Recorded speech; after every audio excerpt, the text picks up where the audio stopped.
1980 के दशक में एक उज्जवल दिन पर रांची बस स्टैंड हलचल से भरा हुआ है। युवा सनी, युवा उत्साह से भरे हुए, पटना के लिए बस में चढ़ने की तैयारी करते हैं। बस में चढ़ते ही उनकी आंखें उत्साह से चमक उठती हैं। पटना में उच्च शिक्षा के लिए काउंसलिंग में जा रहे थे।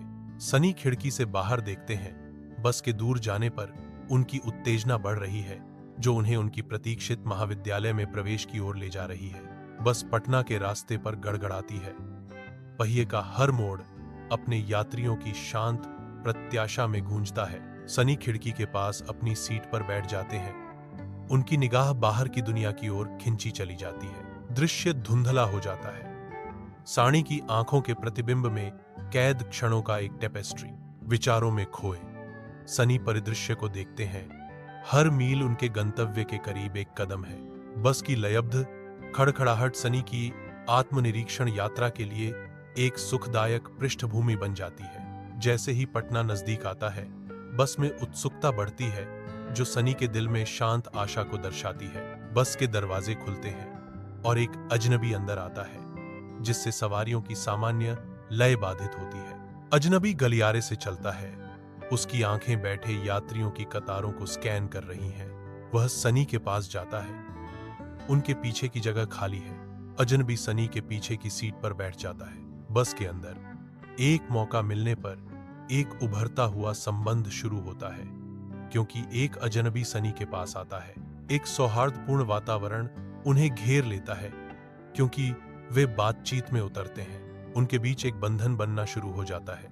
हंसी हवा में भर जाती है, अजनबियों के बीच की दूरी को मिटा देती है।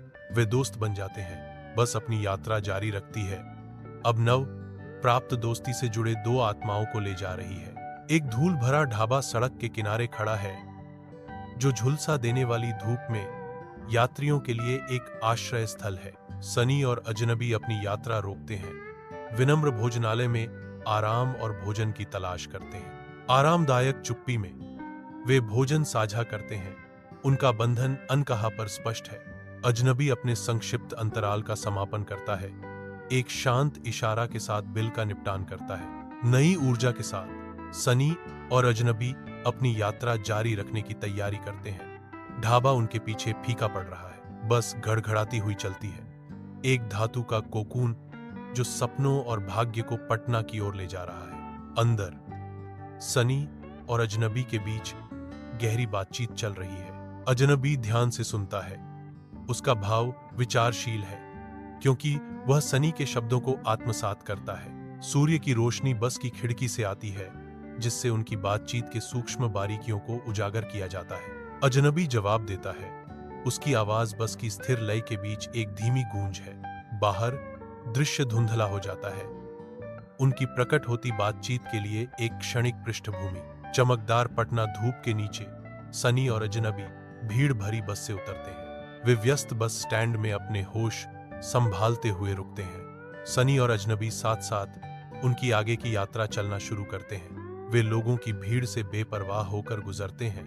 बस स्टैंड उनके पीछे फीका पड़ जाता है, क्योंकि वे आगे बढ़ते हैं। साथ मिलकर वे अपनी यात्रा जारी रखते हैं, आगे आने वाली चुनौतियों का सामना करने के लिए तैयार। एक व्यस्त सड़क पर अजनबी सनी की घड़ी की ओर देखता है। उसकी आंखें प्रशंसा से भरी होती हैं और वो सनी से घड़ी देखने के बहाने सनी से घड़ी मांगता है। सनी मुस्कुराते हैं। एक उदार आवेग हावी हो रहा है। तेजी से सनी घड़ी हटाते हैं और अजनबी को दिखाते हैं। अचानक दयालुता दिखाते हुए सनी अपना हाथ बढ़ाते हैं और घड़ी की पेशकश करते हैं। यह लो, इसे पहनो, सनी कहते हैं। अजनबी की आंखें सनी के अप्रत्याशित प्रस्ताव पर चौड़ी हो जाती हैं। अजनबी के पास एक टूटा सा छाता है। उसकी दो तीलियां मुड़ी हुई हैं और कपड़ा किनारों से उधड़ा हुआ है।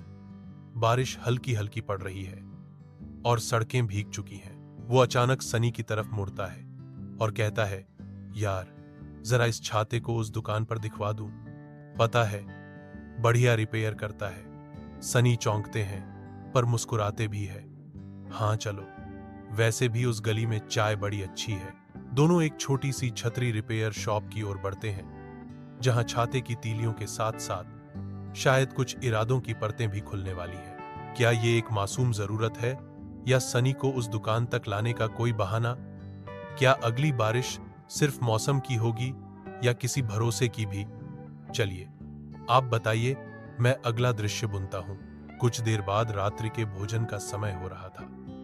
रात के आवरण में सनी और अजनबी एक भोजन साझा करते हैं। उनकी आकृतियां स्ट्रीट लाइट की नरम रोशनी से प्रकाशित होती हैं। खाने के दौरान बर्तनों की खनक और धीमी आवाजें हवा में गूंजती हैं। रात शहर की शांत सिम्फनी से जीवंत हो जाती है। सनी बिल की ओर बढ़ते हैं। उनका भाव स्पष्ट है क्योंकि वह हिसाब चुकाने की तैयारी कर रहे हैं। एक निर्णायक गति के साथ सनी बिल उठाते हैं। उनके बीच की गतिशीलता में एक सूक्ष्म बदलाव। वह बिल के पैसे देते हैं। लेन देन बदले हुए संतुलन की एक मौन स्वीकृति है। जैसे ही बिल चुकाया जाता है, सनी और अजनबी के बीच एक साझा नजर जाती है जो अनकहे समझ का संकेत देती है। रात्रि का भोजन करने के बाद कुछ देर टहलने के पश्चात रात्रिकालीन विश्राम का समय हो रहा था। लगभग फुसफुसाहट भरी आवाज में अजनबी विनती करता है, माफ करना, क्या तुम कुछ पैसे दे सकते हो? आज रात यहीं रुकूंगा, कल अपने भैया के पास जाऊंगा। वो थोड़ा दूर आर्मी कैंप में रहते हैं। सनी पैसे देने से मना कर देते हैं क्योंकि उनके पास केवल अपनी जरूरत भर के ही पैसे थे। चांदनी रात, सड़क के किनारे हल्की सी बेंच, पीछे दूर कहीं कुत्तों की हल्की आवाजें। सनी अब भी वही बैग थामे है, वही पुराना, हल्का मगर उनके थकान से भारी। अजनबी उनके साथ कुछ कदम चुपचाप चलता है, फिर मुस्कुराकर कहता है, भाई तुम इतने देर से बैग पकड़े हुए हो, थक गए होगे ना?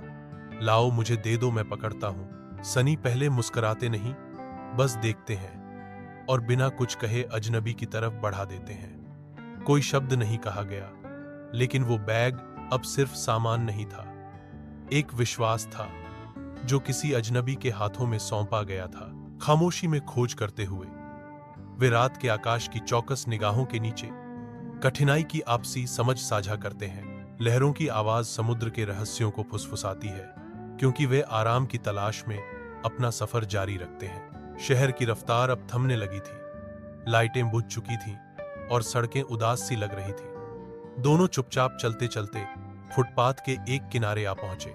वहां एक छाया थी, थोड़ी जमीन समतल थी और कुछ देर की नींद के लिए काफी सुकून भी। बिना कुछ कहे उन्होंने वहीं बैठकर बैग टिकाया, जैसे हर सफर का एक छोटा विराम मिल गया हो। बंदरगाह की मंद रोशनी में अजनबी के लहजे में कुछ ऐसा था जो भरोसे से भरा लगा, लेकिन उसकी आंखों में जैसे कोई और बात छिपी हो।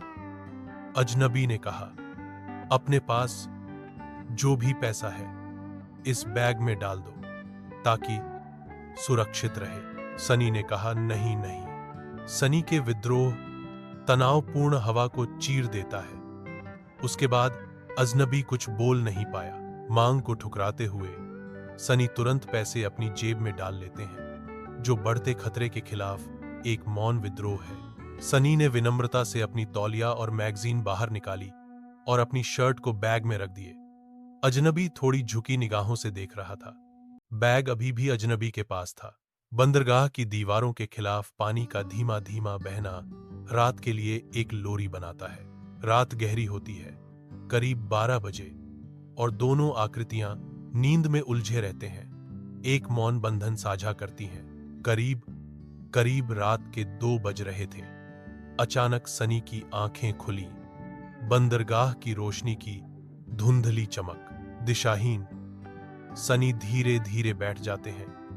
उनकी आंखें खाली जगह पर घूम रही हैं। उन्होंने देखा, बस एक शर्ट रखी हुई थी जो सनी ने सोने से पहले बैग में रख दी थी। साईं पर एक एहसास की लहर दौड़ जाती है क्योंकि वह देखते हैं कि अजनबी अब कहीं नहीं है। उन्हें समझ नहीं आ रहा था अब क्या करें। शर्ट पहनकर सनी खड़े होते हैं। उनका सिलहूट धुंधली रोशनी के खिलाफ स्पष्ट है। अजनबी का कोई संकेत ढूंढ रहे हैं। ठंडी रात की हवा काटती है क्योंकि सनी चारों ओर देखते हैं और पूछताछ करते हैं, पर कोई संकेत नहीं मिलता। शांत बंदरगाह के पास अकेला। हार मानकर सनी अपना सिर झुकाते हैं। उनके परित्याग की वास्तविकता उनके अंदर उतरती है। करीब सुबह के 5 बजे हार्बर गर्ल की चीखों के साथ जागते हैं। हवा नमक और डीजल से भरी होती है क्योंकि सनी अपनी खोज शुरू करते हैं। वह गोदी कामगारों और यात्रियों की भीड़ से गुजरते हैं, प्रत्येक चेहरे का सावधानीपूर्वक निरीक्षण करते हैं। उनकी बेचैनी बढ़ रही है। बंदरगाह का शोर, गर्ल की चीखें, श्रमिकों की चिल्लाहट सनी की बढ़ती चिंता को बढ़ाता है। वह चेहरों के भूल भुलैया में अपनी अथक खोज जारी रखते हैं। उनकी उम्मीद हर गुजरते पल के साथ धीरे धीरे कम होती जाती है। भीड़ भाड़ वाले बंदरगाह पर सूरज की किरणें पड़ती हैं, फिर भी सनी को ठंड लगती है क्योंकि अजनबी पकड़ में नहीं आ रहा। अजनबी बंदरगाह की अराजक गतिविधि के बीच कहीं नहीं मिला। विशाल सुबह के आकाश के नीचे सनी अपनी आंखों में चमकती उम्मीद के साथ व्यस्त रेलवे स्टेशन की ओर जाते हैं। हर कदम उन्हें मंच के करीब ले जाता है जहां उनके दिल में प्रत्याशा नाचती है। वह एक बैठक की कल्पना करते हैं। एक अजनबी का चेहरा, एक नया अध्याय उनके सामने खुल रहा है। आगमन और प्रस्थान की विद्युत ऊर्जा से हवा गुंजारित होती है। आंखें भीड़ को स्कैन करते हुए सनी आगे बढ़ते हैं, अज्ञात को गले लगाने के लिए तैयार। उज्जवल सुबह की धूप में सनी ऑटो में कॉलेज जाते हैं। ऑटो धीरे धीरे रुकी। पीछे की सीट से वो उतरे, थोड़े थके हुए, थोड़े खोए से, हाथ जेब में गया। चिल्लर ढूंढते हुए अचानक कुछ सिक्के नीचे गिर गए और ऐसे ही पैसे देते समय कुछ सिक्के जेब से निकलकर खो जाते हैं। सनी के चेहरे पर निराशा का भाव आता है। पटना के शहर में जहां काउंसलिंग थी, वहां से अब रांची से दूर उनके पास 90 रुपए में से अब सिर्फ 7 रुपए बचे थे।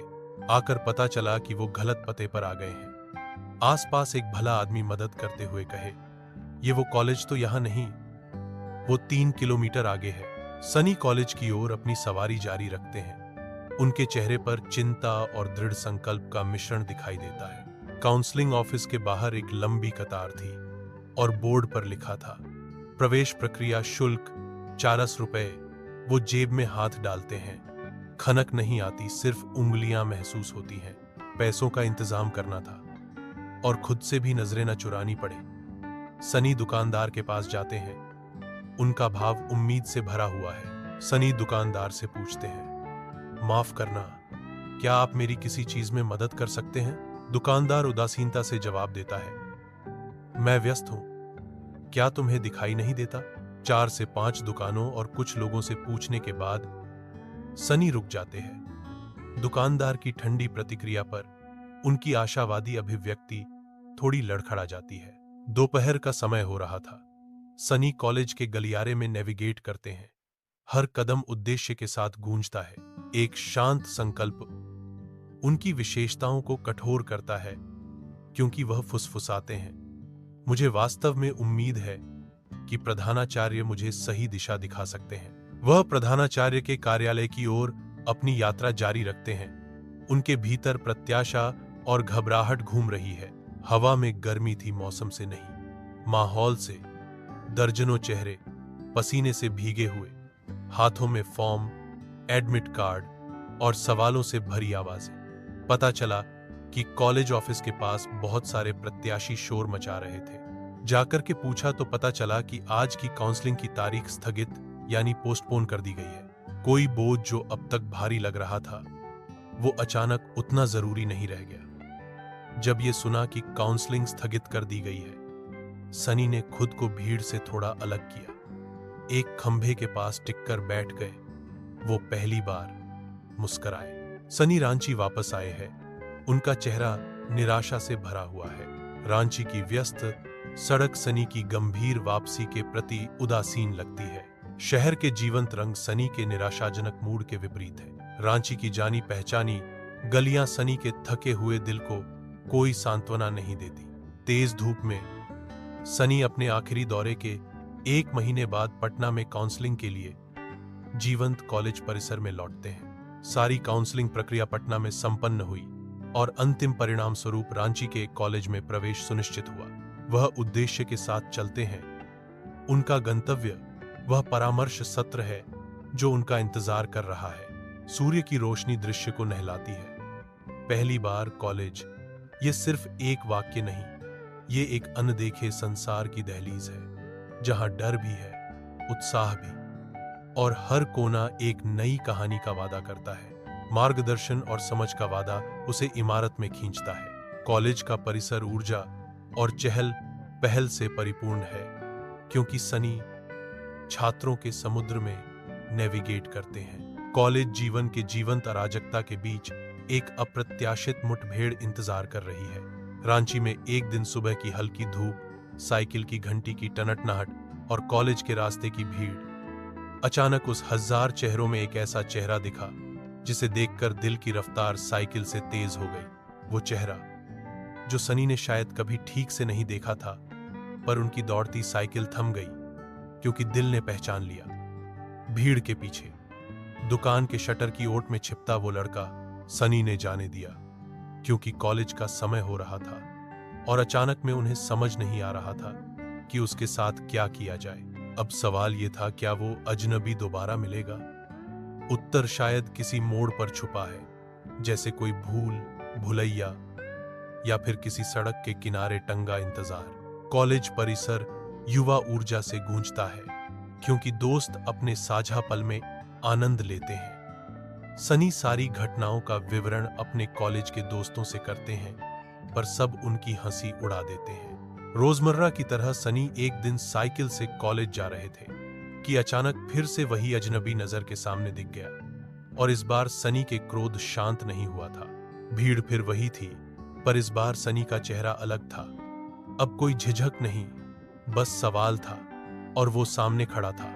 सनी के धैर्य अब जवाब दे चुका था। उस अजनबी ने एक कदम पीछे हटाया, पर सनी आगे बढ़े। पहले सिर्फ शब्द चले, फिर अचानक अजनबी ने धक्का दिया और सनी के हाथ भी पीछे नहीं रहे। दोनों सड़क के किनारे उलझ पड़े। इतने में ही लोग इकट्ठा हो गए, लेकिन सनी के चेहरे अब भी तप रहे थे। सनी ने एक नजर सब पर डाली, फिर उसी अजनबी से बोले, आज जवाब चाहिए, भीड़ नहीं। चमकदार कॉलेज के सूरज के नीचे सनी राहत महसूस करते हैं। उस दिन सनी ने उस अजनबी को सबक सिखाया, और फिर दोनों कभी कहीं नहीं मिले। हमें अजनबी पर जल्दी भरोसा नहीं करना चाहिए, बल्कि सोच समझकर, अनुभव से और धीरे धीरे विश्वास बनाना चाहिए। हमें किसी की वस्तु की चोरी नहीं करनी चाहिए, क्योंकि आज नहीं तो कल उसका परिणाम अवश्य मिलता है।